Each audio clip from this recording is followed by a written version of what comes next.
Nous trouvons aujourd'hui Jésus en plein affrontement, en plein duel contre son vieil adversaire, le démon qui s'est approché de lui. Et il s'est approché avec cette prétention folle de détourner le Christ du Père, de la mission qu'il a reçue de lui, avec la prétention folle de saccager de manière définitive le beau plan de Dieu sur chacun d'entre nous. Ça n'a pas marché. Ça nous encourage et ça nous réconforte, n'est-ce pas, de voir Jésus dans cette arène. Ça nous réconforte parce que nous savons désormais que nous ne sommes pas seuls dans la mêlée. Et puisque nous sommes les membres de son corps, le corps du Christ, la puissance de l'Esprit Saint qui était avec lui au désert est aussi avec nous pour faire de nous de vaillants lutteurs contre l'esprit du mal. Car nous devons lutter, nous devons combattre. L'esprit du mal veut notre peau. Et parce qu'il n'a pas réussi à avoir celle du Christ, eh bien, il se déchaîne depuis contre tout ce qui porte son nom et contre tout ce qu'il y a de beau et de vulnérable en ce monde.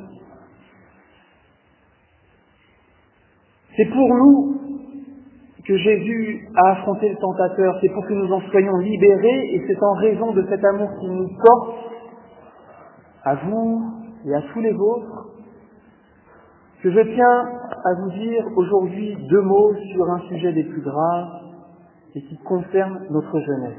Vos enfants, vos petits-enfants, vos arrière-petits-enfants, vos neveux, vos nièces, les fils et les filles de la paroisse, ceux de notre pays. Impossible d'honorer le Christ sans nous mettre du côté des plus petits. Ce message du carême, on le connaît bien. Impossible donc d'honorer le Christ d'un amour plus vrai sans nous mettre du côté des plus jeunes qui font aujourd'hui l'objet d'attaques en règle. Il n'est de richesse que d'hommes, c'est bien connu. Moyennant quoi, démolissez une jeunesse et vous anéantirez une société. Tirez à bout portant sur nos petits bouts de chou, sur nos grands ados qu'on aime, tordez-leur l'esprit, brouillez les pistes, truquez le jeu, et vous ramasserez quoi? Des gens perdus, des gens tordus en deux, sinon on ne sera pas dingue, du moins malheureux. Car ce que l'on sème, on le récolte, comme dit l'apôtre, on ne se moque pas de Dieu. Comprenez-moi bien, parce que j'ai des choses lourdes à dire ce soir, comprenez-moi bien, en pointant maintenant du doigt l'ombre qui s'avance sur la jeunesse qui nous entoure, il ne s'agit pas pour moi de prendre parti ou de diaboliser qui que ce soit. D'ailleurs, vous commencez à me connaître et vous savez que je n'ai pas l'esprit querelleur, que je ne cherche de noise à personne et que je n'aime pas les disputes. Souvenez-vous de ces paroles de l'apôtre Paul. Ce n'est pas contre des adversaires de sang et de chair que nous avons à lutter, mais contre les esprits du mal. Le Père Arnaud nous a redit ces paroles il n'y a pas longtemps, et il nous a redit que ces paroles nous incitent à aimer du fond du cœur tous ceux qui nous font du mal. Il nous a redit que ce sont les puissances des ténèbres qui, au cours du temps, poursuivent leur entreprise de démolition, de destruction du projet de Dieu, se servant, selon les époques, de tel groupe, de tel mouvement, de tel individu. Aujourd'hui, c'est l'un, hier, c'était un autre, et demain, ce sera encore autre chose. Jésus affronte le démon. Et nous avons sous les pieds, Pauline vient de le chanter, Marie vient de le chanter, des serpents et des scorpions. Et c'est bien qu'ils soient sous nos pieds, autrement, ils darderont leur langue de vipère et enfonceront leurs pics et leurs venins dans le cœur de nos jeunes, et ils troubleront leurs esprits. J'en viens au fait, qu'est-ce que vous voulez? Quand dans les collèges, des organismes qui ont pignon sur rue vous servent à la cantine des préservatifs, bon appétit, c'est ce qu'on fabrique, à quoi on incite, et sous couvert de prévention, à quoi on encourage. Quand sur les présentoirs des associations pour lesquelles nous déroulons le tapis rouge à l'entrée des écoles, on trouve des prospectus sur l'IVG à côté des dépliants sur les poux, on nous prend pour quoi? On prend l'être humain pour qui et l'enfant pour quelle vilaine petite bête. Dans les classes de première, en cours de SVT, on apprend, et s'il vous plaît soyez au point sinon on vous coince son bac, on vous apprend depuis peu une idée bien simple, attention tenez-vous bien, l'homme et la femme, figurez-vous que ça n'existe pas. Ça n'existe plus, ça a été inventé, c'est dépassé, et c'est pour les attardés, pour les gens comme vous et moi. Aujourd'hui à l'école, on apprend cette funeste théorie du genre, en anglais le gender, c'est dans les programmes depuis 2011. Je vous épargne les raisonnements à dormir debout, mais ils aboutissent à ceci. Tout est affaire de ressenti. Celui qui a des organes génitaux mâles, masculins, et qui se sent homme est un homme. Mais s'il se sent femme, c'en est une. L'identité sexuelle, et on apprend ça à l'école, quand même c'est important, serait déterminée par l'éducation et l'environnement, et non par des différences génétiques, biologiques. L'homme et la femme n'existent pas. On apprend ça en classe. Et faites avaler ça à nos ados, la voie est libre pour tout et son contraire. Il s'agit là, mes amis, d'une anthropologie fondamentalement athée. Ce sont les paroles de Benoît XVI. Benoît XVI qui a parlé d'une grave idéologie et de notre devoir de dire non à des philosophies comme celle du gender. Depuis des années, une circulaire prévoit à l'école, dans tous les milieux scolaires, une éducation à la sexualité, et ce, dès le plus jeune âge. Et d'année en année, la situation s'aggrave, ça empire. L'État souhaite que dans les écoles, on favorise les interventions d'associations comme celles que j'ai déjà évoquées. On demande aujourd'hui que soient relayées énergiquement des campagnes de communication, d'information, qui, sous couvert d'un rappel à l'égalité de tous, sont, je vous prie de me croire, je sais que vous me faites confiance, de véritables incitations à la débauche. Dessins et photos ordurières prétendument pédagogiques à l'appui, une campagne de dépravation des mœurs de la jeunesse en bonne et due forme.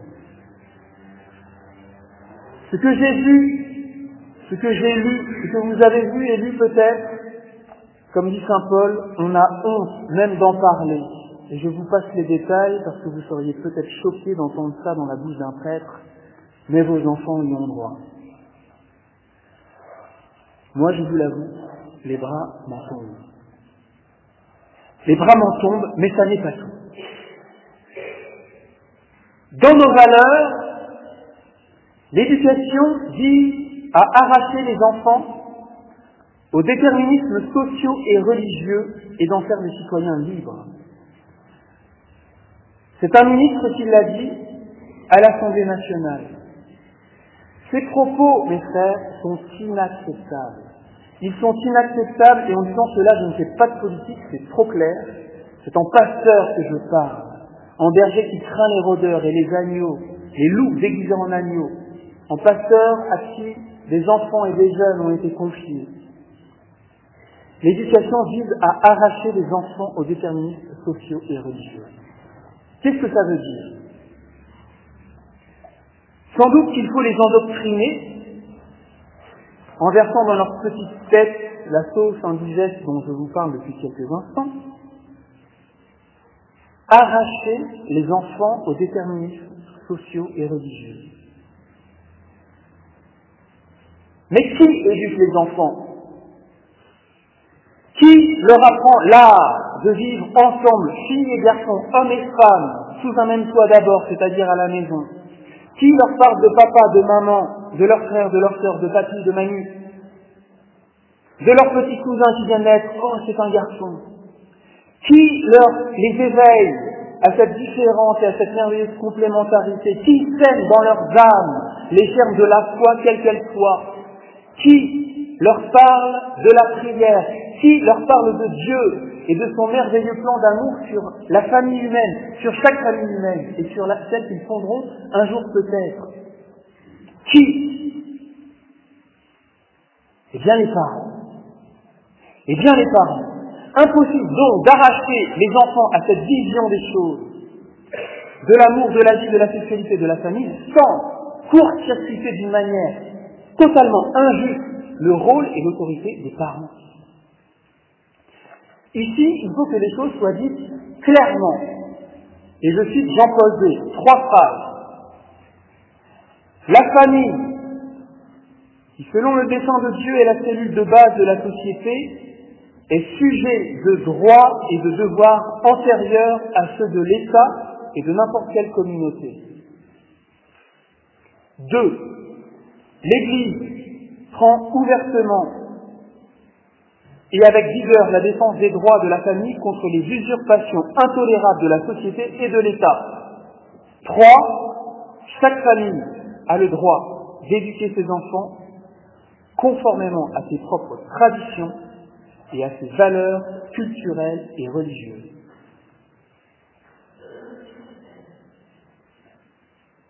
Prétendre soustraire les enfants au déterminisme qui, en réalité, sont tout simplement l'éducation qu'ils reçoivent en famille et que leurs parents sont en droit de leur donner, avoir cette prétention relève de l'injustice.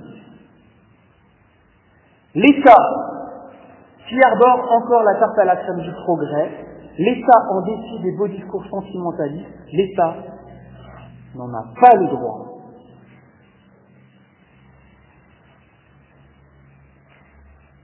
J'aimerais laisser la parole au père Jerzy Kocieluszko, un jeune prêtre polonais de 34 ans, battu à mort par la police soviétique et béatifié par Benoît XVI. Quelques semaines avant d'être martyrisé, le voilà qui prêche. Écoutez-le. Les années qui ont suivi la Deuxième Guerre mondiale ne sont qu'une suite de luttes pour le monopole de l'éducation athée, de l'éducation sans Dieu, de l'extirpation de Dieu du cœur des enfants et des jeunes. Pour son travail, l'école éducatrice devrait dépendre des parents, car l'enfant appartient aux parents.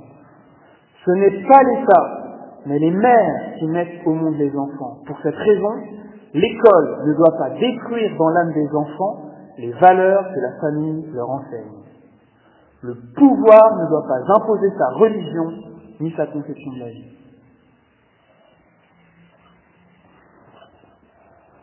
Cette propagande qui court librement dans les écoles n'est pas acceptable. Non seulement parce qu'elle dégrade la jeunesse, ce qui peut faire la ruine de notre nation, mais encore parce que sa mise en œuvre porte atteinte aux droits les plus élémentaires des parents, éduquer leurs enfants.